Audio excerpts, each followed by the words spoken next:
Okay, this video is proof positive that of planned and engineered failures.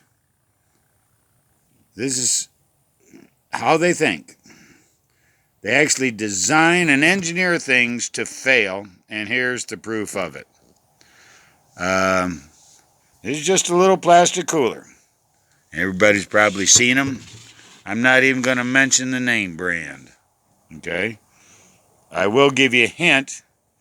It begins with coal and ends with man. Okay? But let's zoom in on the hinges for a second. You see these hinges?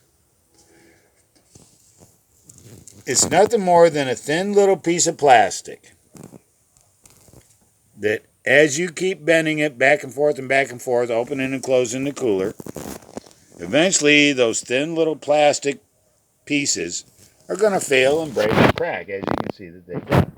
And then, of course, the lid comes off. Now, the guys that thought this one up knew that that was going to happen.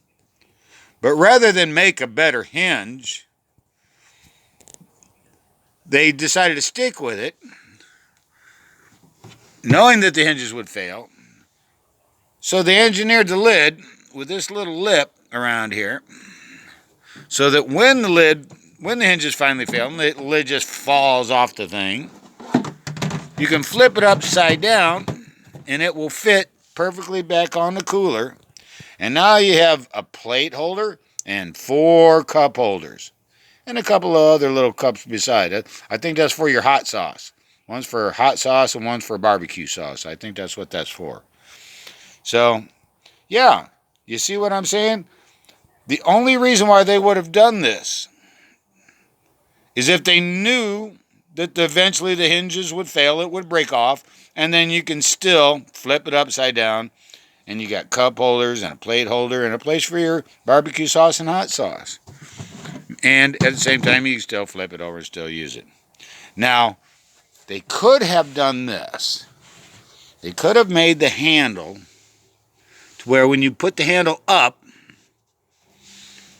like that, it would still lock the lid in place even though the hinges have failed. But they failed at failing. So, well, there you have it.